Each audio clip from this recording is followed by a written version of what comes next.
opened my first personal training studio, and have never looked back, man. I have 2 studios here in Atlanta, Georgia. We've worked with dozens or tens of thousands of men and women, in person, doing personal training. I have 13 fitness coaches that work for me now. And then I have my Body Transformation University, where I coach men and women all over the world.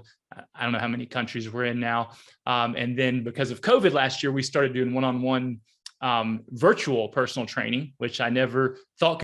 Welcome to the Gentleman Success, Happiness, and Fulfillment Talk podcast, where we bring to you the most successful, happy, fulfilled gentlemen from around the world who have been able to conquer themselves, their life, their marriage, and their businesses.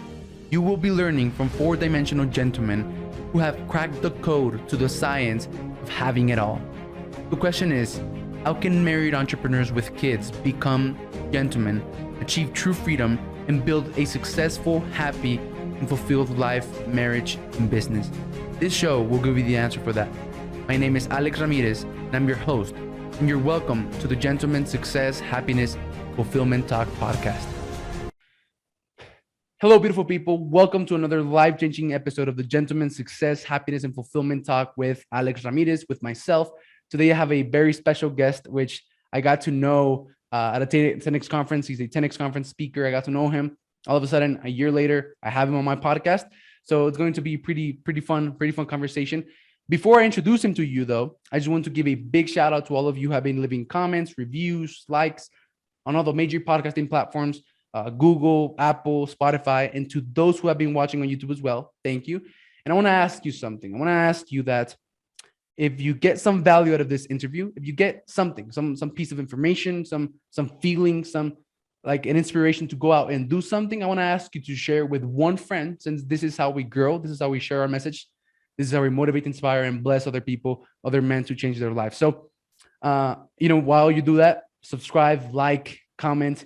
And the reality is that 95% of people never take the time to do that. But the 5% of you who do are the ones who make all the difference. And to you, I say thank you. And to all of you, I say thank you. And thanks for watching and tuning in. So today, have Russ Yaeger.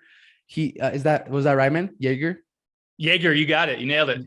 Cool. He's a body and business transformation specialist. He's dad of 3. He's an author. He's a speaker. He's like into fitness. I don't know if you can see, but he's jacked, and he's a speaker at 10X conferences and other stages. So Russ, man, I'm very glad to have you. Thank you very much for your time, and I appreciate you being here, man. Thank you. Welcome. Hey, it's great to be here, brother. I appreciate you. Awesome, man. So the first thing that I do with my guest is that I tell them to walk us through their entrepreneurial journey in 75 seconds or less. Okay. Easy enough. I grew up the chubby kid wearing the husky pants, as you and I were talking about before, and I hated it. I started working out, like the results, went to school, got my undergrad master's in accounting. I'm going to be a CPA. A lot of my friends were doing it. It's good money, good job, good career. Started getting into, drinking and partying and late night business dinners. And I was working out, but I never got, like when I was that husky kid, I always wanted to be one of the guys with the abs, right? And I never did it. Finally, at 27 years old, I made a decision. I made a commitment. I'm actually going to do this for myself. I hired a coach, entered one of those 12-week before and after transformation contests. In 12 weeks, took my body fat percentage from, chubby over 20% to like totally shredded 5%, won this contest. I got to be a sponsored athlete at the Arnold Schwarzenegger Classic, started writing for some of the bodybuilding fitness magazines, got certified as a trainer. This is in 2002. Alex, you might not even have been alive yet. And I started doing online coaching and nutrition plans before online was even a thing, right? Everybody's an online coach now. And people started asking me more and more questions about working out, nutrition. Then they did accounting. I was like, okay, this is what I was put on earth to do. In 2006, I quit my job as a CPA, my safe, good job, opened my first personal training studio, and have never looked back, man. I have 2 studios here in Atlanta, Georgia. We've worked with dozens or tens of thousands of men and women, in person, doing personal training. I have 13 fitness coaches that work for me now. And then I have my Body Transformation University, where I coach men and women all over the world. I don't know how many countries we're in now. And then because of COVID last year, we started doing one-on-one virtual personal training, which I never thought could be a thing, but that's actually one of the fastest growing divisions of our company. People, have realized they need that accountability. They need that person there instructing, guiding them, motivating, encouraging them. And we work with people all over the world doing that. And I love it, man. That's awesome, man. Yeah, great journey. So and it's very common, right? Like I've heard a lot of stories of, entrepreneurs going into engineering because like their parents told them or whatever. And then, later on they like had they were fortunate enough to actually fall into something that they actually did want to do, into their purpose, which ended up being a like very successful company. So man, why did you go into, you mentioned it, right? Because your friends were doing it and stuff. But like, why did you go into accounting? Like, what was why did I pick accounting? Yeah. So I went into business just because business sounded good, literally. I remember I had a buddy and his parents, had their own business and they owned, a condo at the beach and a boat, and they were rich, right? So it's like, oh, owning stuff, being a business owner, that's how you get rich, right? Yeah. So it's like, I'll go into business. Didn't really have a plan though. And then you had to take accounting classes, and I took it, and some people just couldn't get it. I remember one of my first teachers explained accounting is like, it either clicks for you or it does. And it clicked for me. I could just do it.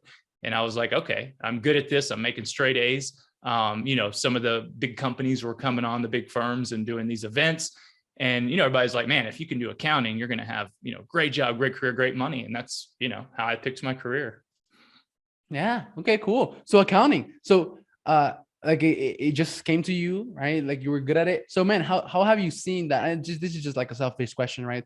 How have you seen that impact your entrepreneurial journey? Because like accounting, like taking care of taxes, your actual finances of like managing money is something that entrepreneurs I've seen, right, struggle with their like early in their journey. So like, was that like a good skill that you had when you came into like your entrepreneurial journey?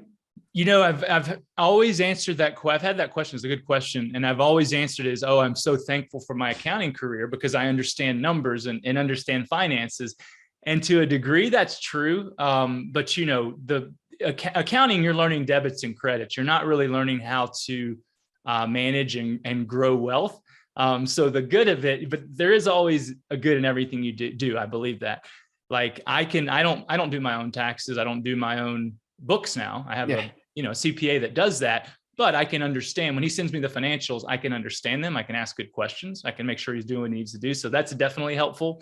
But, if I look back, okay, if I had spent those 5 years, because I got my master's, right, really learning money, learning wealth, learning from somebody like, a Grant Cardone, who we both mentor under, to me, that would have been much more valuable in, growing a business and creating wealth and getting a head start versus going to college. But hindsight's always 2020. And while I do believe that, I am grateful for getting that degree and the relationships I built and the skills that I do have. That's cool, man.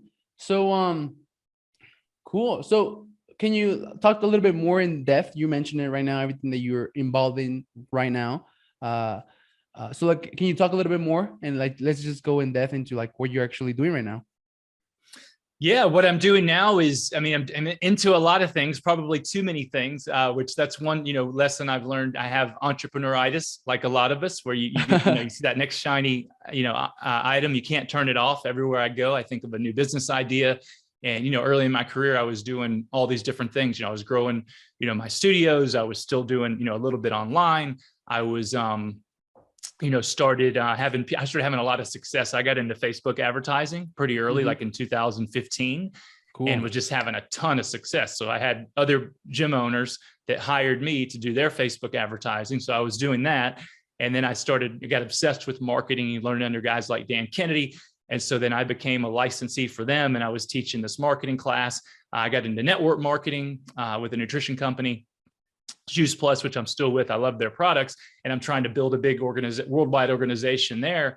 And the reality was I was making myself feel good because I've got all these different things going on, but I wasn't really super successful at any of them. And I had a good mentor, a good friend said, like, Russ, you need to pick one.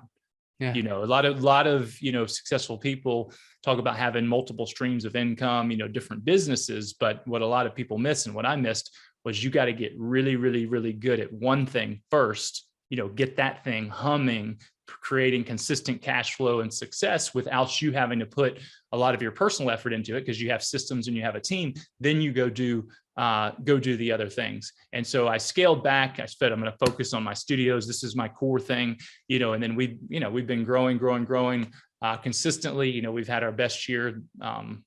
Pretty much every year I used to kind of go up and down, but in the last 4 or 5 years, we've been growing and growing. So just really staying focused on that, and then paying attention to what the market wants. A few years ago, I created my Body Transformation University so that I could reach more people around the world, and that I could leverage my time, because our core service, we do semi-private training, we do small group personal training, but our main core product or service is one-on-one personal training, which is outstanding because people get that undivided attention, comprehensive custom program, their fitness coach right there with them, whether it's in person or online. But the problem is it's one-to-one. You can only reach so many people. So that's why I created, the university a few years ago. I can work with a lot more people. I do a Zoom call every Wednesday. I can, connect with a lot of people at once. So to answer your question, I'm continuing to, grow those, grow my core businesses, in addition to, creating, I definitely believe in multiple streams of income, creating wealth. And so I'm doing that primarily through real estate, but I'm doing that with, the excess cash that I'm earning through my business, and putting that into partners like Grant Cardone, with Cardone Capital, and some other people. So letting the experts, handle that, create passive income, with for my what family, you do. while I focus on what I do best. So man, yeah, it's great, right? Like you focus on what you do, on what you have a superpower at, and you build an ATM, basically an ATM machine with that, which then lets you invest into assets, right? That are going to like pay you, for the rest of your life or whatever. So man, so what is the one thing that you decided to like go into, right? To be world-class at? So you had all of these things going on, which is something that is the case for many, many entrepreneurs, right? And one of the reasons I just want to like add this, one of the reasons that this is the case, why many entrepreneurs have a lot going on, is because of the feeling of not being good enough, right? Like they have a lot of things going on, because like if one fails, then they'll have as the excuse that, oh, it failed because I had all of these things going on, right? And like they have the fear that if they go all into one thing and they don't make it work, it's because they're not good enough, right? So like that's the main, like if you pull all the things out, like that's to the core, that's the thing of why, like we are, we operate this way, right? It happened for me as well. I thought that I was cool because I had a bunch of things going on, and it happens to a lot of entrepreneurs. It happened to you. So when you came to the awareness that the key was actually in the focus, right? Like what was your decision? Like what did you decide to be world class at? I agree with you 100%. And I think it's one of the hardest things about being an entrepreneur is, one of my mentors, Brandon Dawson, one of Grant's partners, he talks about once you get to where you're bored with something is when you're just getting really good at it. You need to double down. But, it's easy. We want to always do the next thing. So I decided to be world-class at being the #1 body and life transformation company in the world. Cool. And doing that primarily through personalized, comprehensive, customized personal training and coaching. That's amazing, man. So body and life transformation. Cool. So like one of the first things that I talk about is physical freedom, right? And like another thing that I like to say is that businesses don't have problems. Businesses have people have problems, and those problems reflect in business. And one of the problems that people have, right, is in their what I call their physical freedom. So like not being healthy, right? Like their mind and body not operating at full level, like an elite level. Like that is the first step. Physical freedom. We talked about it before the podcast. Physical freedom is like the first key for you to actually gain self-mastery, which then will allow you to have huge success in business. My mastermind talks about, I don't remember, but I forgot. Never mind, man. So what I want to ask is, so can you talk about like, why is it like, if you transform your body, why would that cost for you to transform your life? Yeah. So, my mission is to help people fulfill their purpose on earth and live a life they love, and then ultimately get to heaven. right? And, me to get to heaven, take as many people as I can with me. But while they're on earth, to fulfill what their purpose, which I believe God gave everybody a purpose, and to live a life they love. And I believe, and I do that, or I do my best to help people do that by starting with their health, their physical, mental, and emotional health. So your 4 pillars, dude, I mean, you're right in line with what I believe. And I think you got the right order too. So, because without your health, again, not just the physical, a lot of people focus on the physical. I did that body transformation contest. A lot of people want to look good, want to be fit, have muscles, be lean, whatever. And there's nothing wrong with that. But if you've got to have the mental and emotional as well, like we were talking about before we came on the air, so that you can be strong in yourself.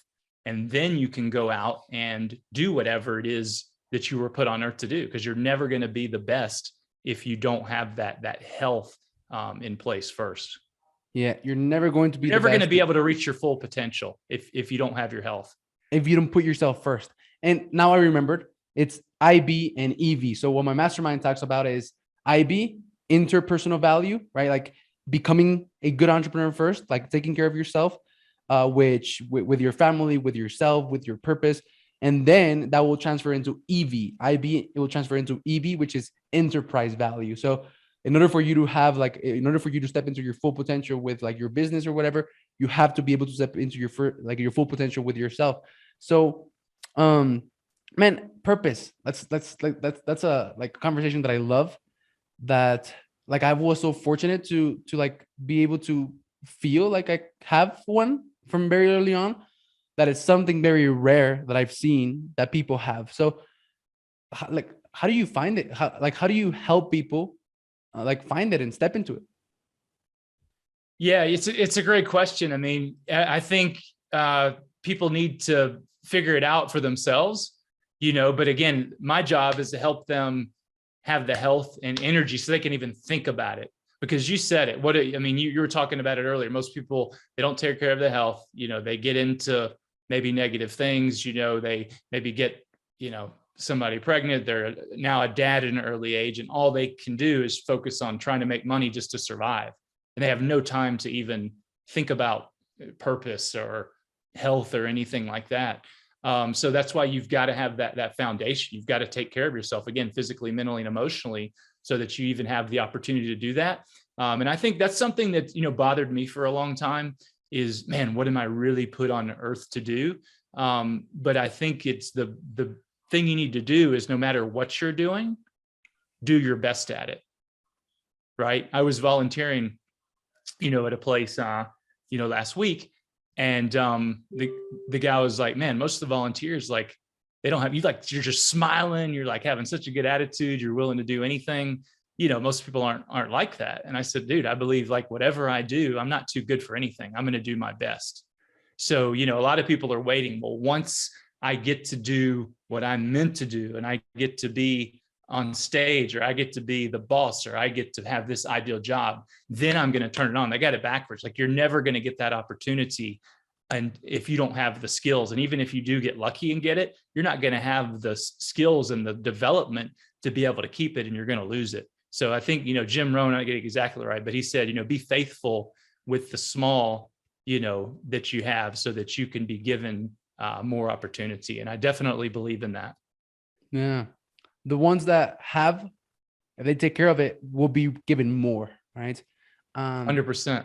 And like, that's a very common trap. It's a very common illusion that entrepreneurs fall into, right? They think that when they're successful, then they'll take care of their health and they'll get fit and stuff.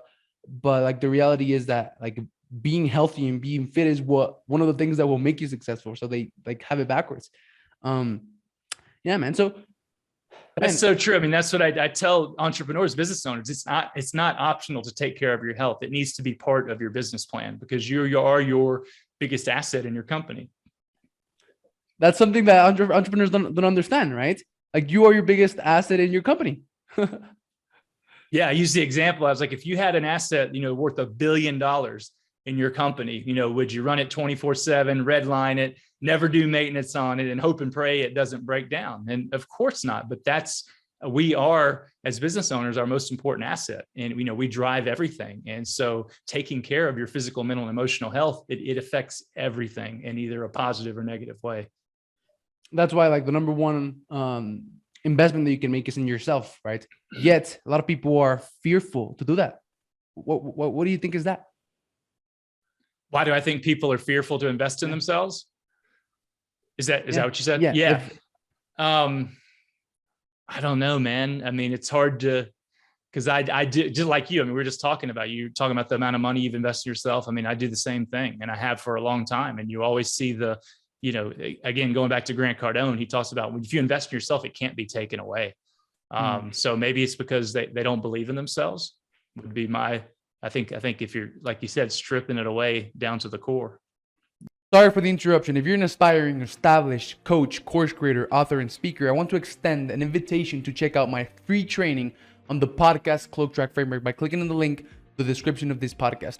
On this training, you're going to learn how combining podcasting with a rare concept that very few people know about called the Cloak Track can help you build a multi-million-dollar network of successful people who can become your clients, put you in front of hundreds of your ideal clients with your message, coaching, courses, and books, help you become a best-selling author, get you booked to speak on stages, or even making an extra $237,600 in the next 6 months.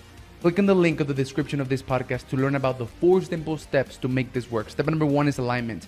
Aligning who you're trying to be, what you're trying to do, your goals and purpose with building your podcast so that podcasting is a vehicle that helps you achieve your goals. Step number 2 is leveraging the Cloak Track to find an unlimited supply of your ideal podcast guest.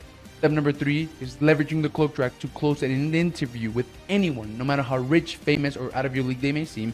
And step number 4 is the content machine, which is the key to tapping into other people's audiences. These are the 4 steps to making the podcast Cloak Track Framework work, and I'm not going to hold anything back on this training.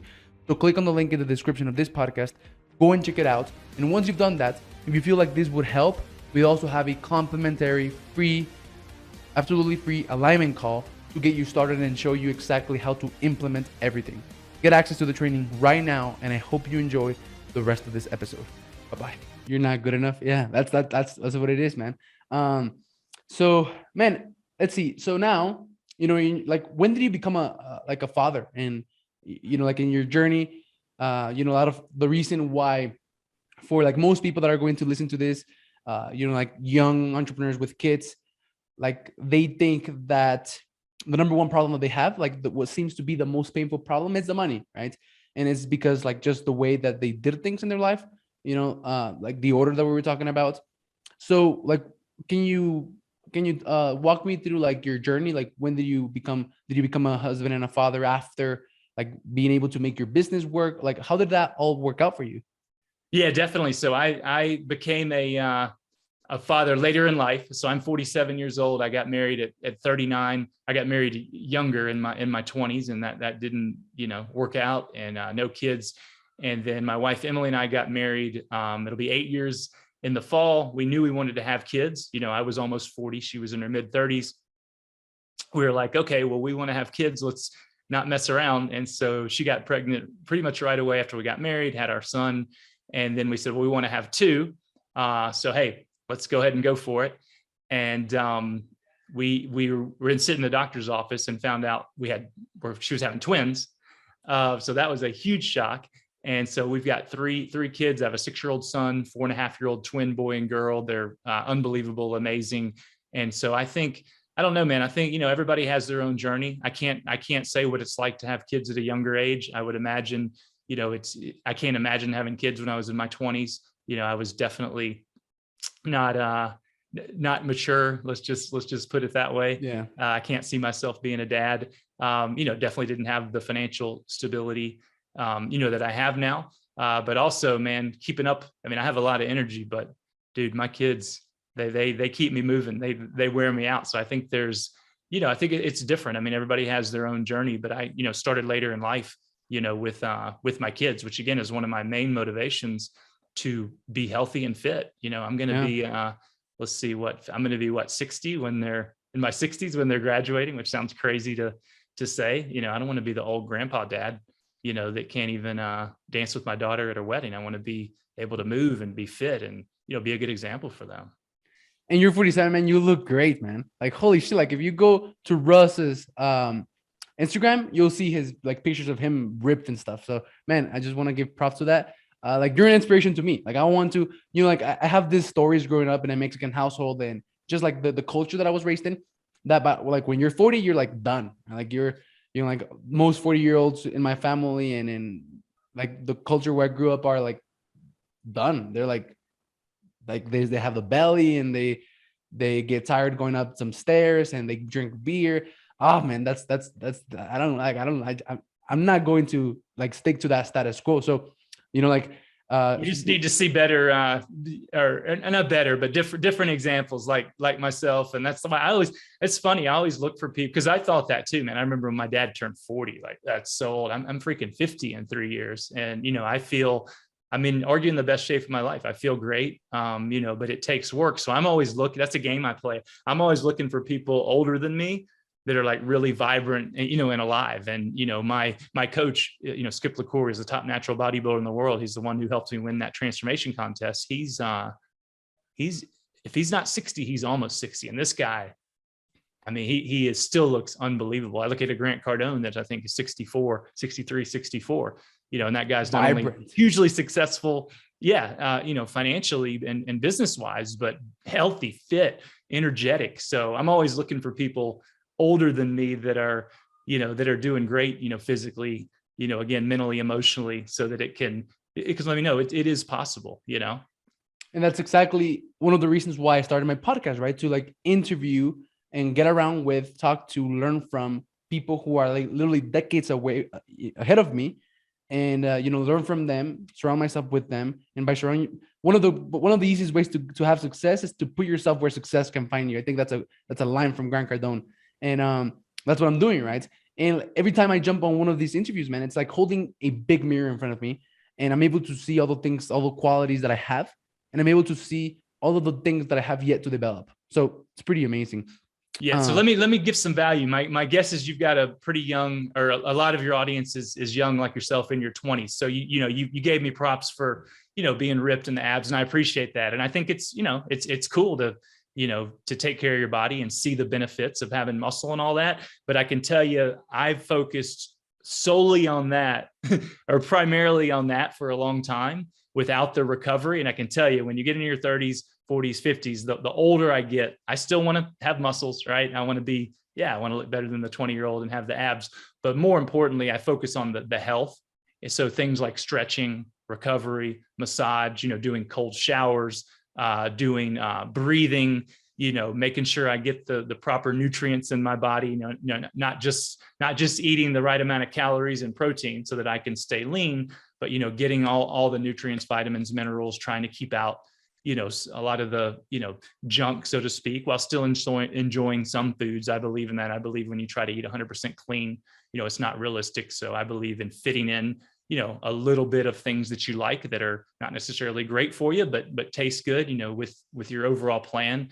But that's one thing, advice I can give to somebody who, start working out, go for the muscles, get fit, but make sure you focus on the recovery and the health, aspect as well. Cause you can look great. You can be ripped and be unhealthy. And that's something a lot of people don't realize. So I actually finished my workout yesterday on Sunday, right? And like I was like had this crazy pump, like my abs and everything. So I took a picture for Instagram, right? Like a video, and then I got an idea to like record a story, an Insta story, and I didn't. I don't know why I didn't. I don't know why I didn't. But like what I wanted to talk about was like patience. The flip side of patience, man, is lack of belief, like lack of trust. Like if you have lack of trust and lack of belief in whatever the outcome you say you want, that manifests itself in lack of patience, right? So like I wanted to talk about that because when I was like younger, like I've been working out since I started counting my calories when I was 10, man, for God's sake. For some reason, like I was like, self-aware of my body, and like I didn't want it to be like everyone else. And I've been counting my calories for like 11 years. I'm 22, right? And like early on when I was like 14, I've been like lifting weights and I was like 14 or 15. I didn't have patience. And like every time I went to the gym, I wanted to look ripped and jacked after it, right? And that led me to some dumb things like using SARMs, right? because I didn't have patience, right? Like for some reason, I wanted things now, right? Which is like the fastest way to fail. And I wanted to talk about that because like now, man, now that I enjoy the process, now that my identity is of someone who's an athlete, who works out, who trains consistently, now I don't worry about the results. And funny enough, I get them faster, more consistently, and with no effort, because now like I'm someone who just trains consistently. And I don't go to the gym and run back home to see if I'm finally the way I want, because and I'm just the person who will get there. And like I have trust. I trust the process. I'm enjoying the process. And like and now I have patience, which is a major key. So I don't know, what are your takes on that, man? Well, you just said it. So a lot of people ask me, what's the best strategy? What's the more, how do you stay in shape for so long? Because, I won that contest 20 years ago, at 27 years old. And I was proud of that, but I'm way more proud that I've stayed in shape for 20 years. And so I talk about the number one factor to success in your body health, really anything, is longevity, long-term consistency, right? Because it's not just enough to be consistent. Because again, let's say you're consistent for a 12-week fitness challenge or a 6-week challenge, you're consistent, but then you fall off and then you start another challenge, start, stop, or the same thing in your business, success, fall back, like so many of us do, in order to, where you said it, like I don't want to use the word easy, but at this point in my life, like I've got a lot of things I haven't figured out, but the fitness part, like I've got it figured out. And you said it the best. You said it's just who you are. It's just you're a person where fitness and eating, in a way that supports your health and your body is just what you do. So now it doesn't have to become something you force or something you have to put in your schedule or this hard. It's just what you do. It's who you are. It's ingrained in you. And how you get that, I'm not a behavioral psychologist or expert. I mean, my belief is the best way is to just do it, even when it's not natural in the beginning and you hate it, it's hard. You just keep doing it. You keep showing up. And now you're programming your mind and your body that you are the type of person that this is just what you do. And you just have to force that discipline in the beginning. And then it doesn't mean it's all ever going to get easy, but it just becomes what you do. It's not optional. It's not based on how you feel. It's just what you do. 100%. So beliefs influence your actions influence your results. You said it, like the best way to like influence what you believe is through action. You just do it again and again. All of a sudden you get the result that confirms the belief of, oh, like I'm a fit person, right? I'm someone who trains. I'm an athlete. So yeah, through action, through like consistent behavior, through habits, right? So man, we talked about this up and down. There's people out there that have lost the same 10 pounds over and over again, right? Entrepreneurs, like up and down with their business. And we were talking about that. And then you were talking about how with your business, before you had like this ups and downs, and from like 2020 to here, every single year has been a consistent growth. So what do you think was the shift that made that allowed that to happen? Yeah, it's good. That's another thing too, is some people will talk about, oh man, this was the thing. This was the big shift. This was the turning moment. I feel like I've had, a lot of different things, and I'm sure I'll have, more things in the past. It's no one thing. And again, I've heard Grant Cardone talk about that too. Is it's not like it's this one thing, but I can tell you several things. Is, one thing is I was trying to do it on my own. Like we talked about, investing in myself, getting better at, personal development and, mental strength and sales and marketing, and then having a team around me, but focusing on making myself better. Whereas the two biggest shifts in the last couple of years, and this just comes through coaching and wanting to scale my business, but getting to a point where, man, like, if it's this hard to get to, $1 million, and then this hard to get to 1.5 million, like, I don't want to get to 10 million or 25 million, 100 million. I got to work 10 times as hard. Well, no, that's the wrong mindset. It's not how it works. I just need to shift my focus on, number one, focusing on having the right people on my team, and then investing in them, giving them the training, giving them the skills, basically stepping out of being on the field and becoming their head coach to help them succeed personally, professionally, and financially through my business, and aligning them with the company goals. And then also having to have systems I love coming on here, talking to you. I love speaking on stage. That's probably my favorite thing to do. I love getting on video, marketing. I love, talking about business. I love sales. I love promoting systems. Just the word brings my energy down, but every great business has to have systems. So, going back, taking the time to get those systems in place, getting people on my team that actually thrive in, creating and implementing systems, versus me having to do it all, are definitely two of the biggest things that have made a huge difference. Man, great analogy, right? Like becoming the head coach and building a team that will go and execute the vision for you. Great analogy. And that's what I'm stepping into. It's the big difference, and it's a hard shift because I've been doing this so long.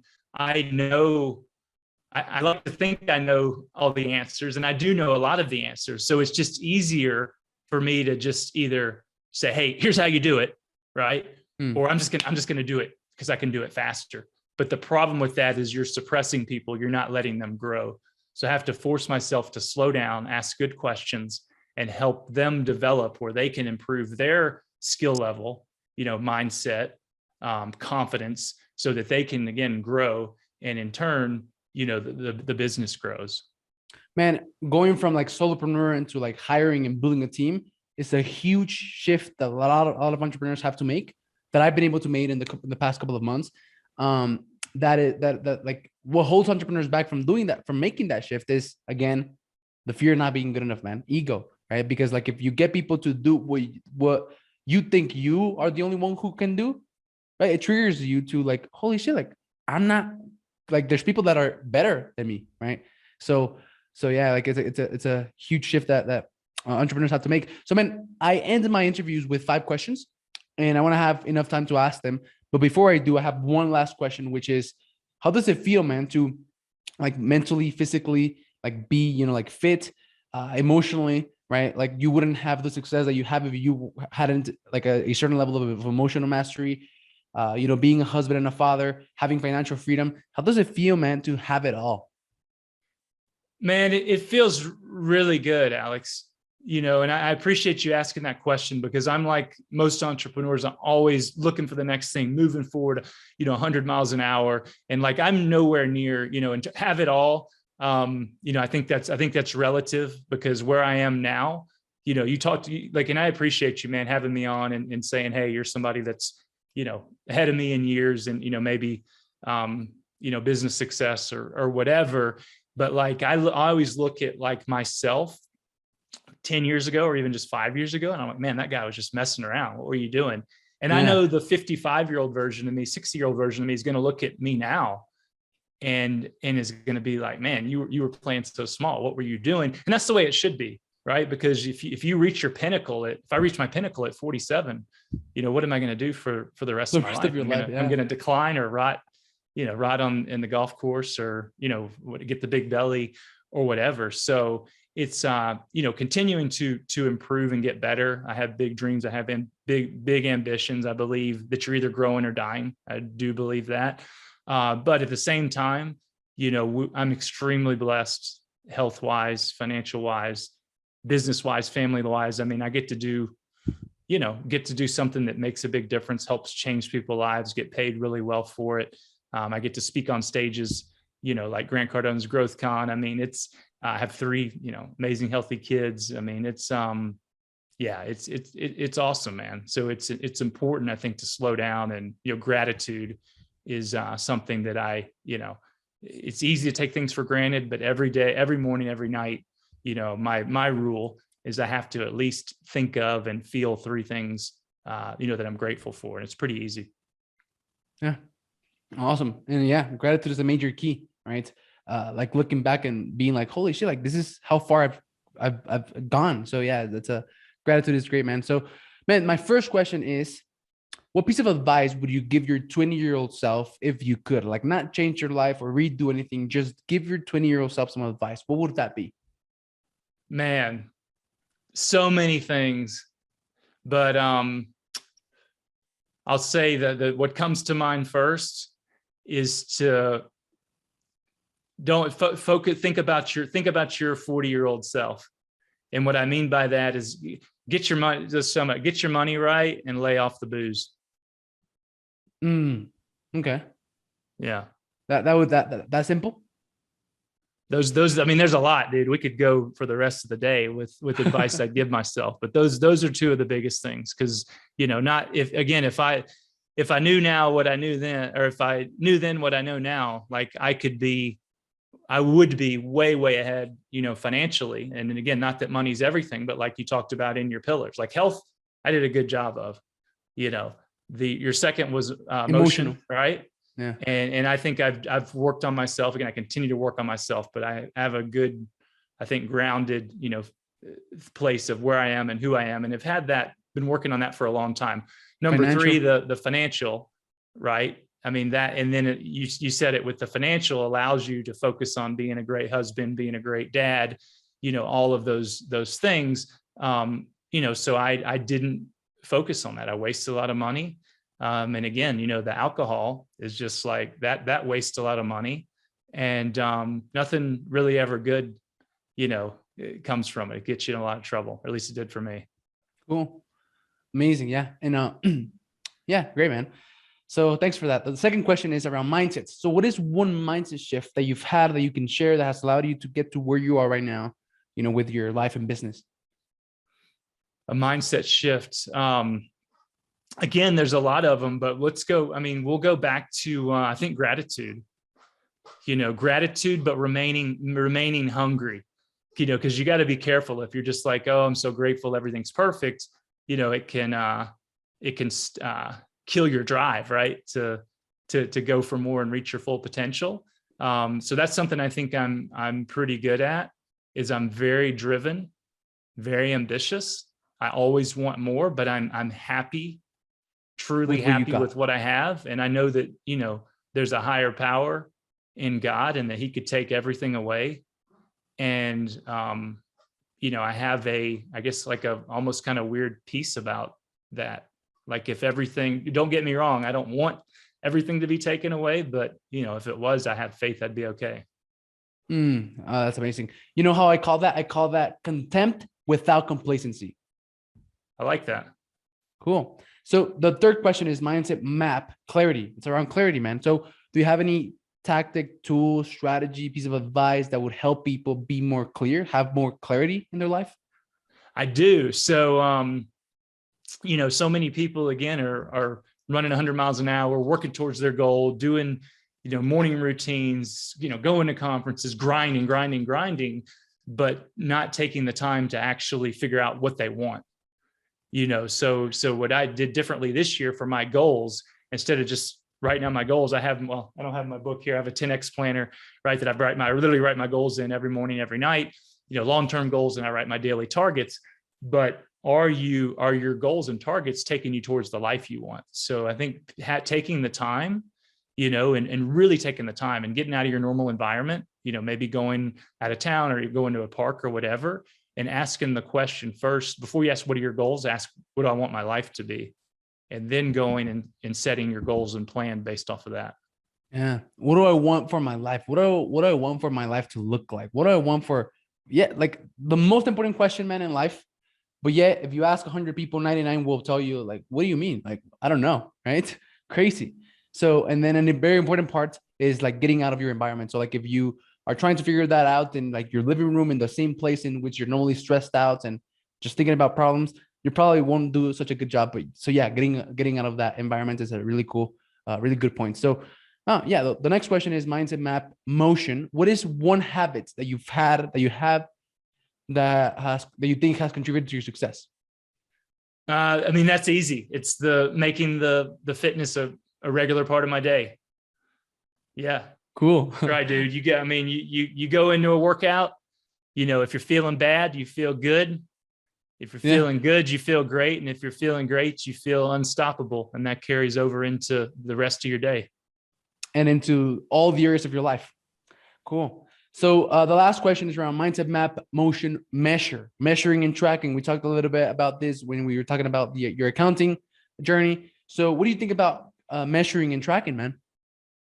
I think it's hugely important. I mean, again, I go back to fitness. One of the first lessons I learned from my coaches is you got to write down your weights, write down your reps so you can compare it, right, to what you did before and track. And it's the same thing in business. You got to keep score. Like we have, KPIs, for our team, for as a group, individually, we're looking at them all the time, and that's how you keep score. So you got to measure and track. Otherwise it's too easy to get off track. Cool. I've had like dozens and dozens of interviews. I always ask those 5 questions because I have the 5 M's of success: mindset, map, motion, measure, money. If you want money, which is results, you got to get those 4 right. And it's a common thread, right? So I hope that everyone that listens to this, right, me asking the same questions over and over again to all of these ultra successful people, I hope that, they get it, like success leaves clues. So, man, I have to ask you, does anybody ever say it's not important to measure? No. I was just curious. No, I wouldn't think so. It's been different, right? Like measuring in life, measuring like as a parent, measuring like your date nights, right? But like measuring and tracking, just like in general, in every single aspect of your life, with your fitness, with your family, with your faith, with like high achievers, like do that. Like they just track every single aspect, like how many calories, everything, man. So yeah. So man, thank you very much for being here. I had a lot of fun. And if people want to know more about Russ, people want to know more about like getting their their body and their life, having a body and life transformation, and more about you as a body and business specialist, like where can they find you and get to know more of you? Yeah, they can find me all over the web, hopefully, but the best place to start is to go get a free copy of my book. I wrote in 2014. I updated it just a few months ago with 2021 updates because I'm always learning new things. So they can go to freenakedbook.com and download my book, Live Longer, Look Better, and Feel Better, Live Longer, and Look Great Naked. Awesome. That's what I want: to feel better, live longer, and look good naked, man. It's usually one of those 3, right? Or some combination of what people want. Awesome, man. So thank you very much for that, man. And man, like my podcast has been transformative as well and life-changing for me and for my business. So just to like add on like the value that you just brought to the audience, I'm gonna have a special link for the Russ Yaeger episode. To like take anyone who wants to start their own podcast, an A to C free training for anyone who wants to start their own podcast. So the link is going to be, I don't know what it is, /Russ Yaeger. And just for this podcast episode, man. And thank you very much for that, man. And it was a pleasure talking to you. Awesome, Alex. Pleasure talking to you too, man. Can't wait to see you later this week. Me too. Bye-bye, man. See you later. Brother. Thank you for watching the Gentleman's Success, Happiness, and Fulfillment Talk podcast. If you enjoyed this episode, share it with one friend, leave us a comment, and let us know. 99% of people never leave a review or comment, but we love and are very thankful with the 1% of you who do. If there's something or someone you want to see on this podcast, send me a message on Instagram at Alex_Ramirez1020 and let me know.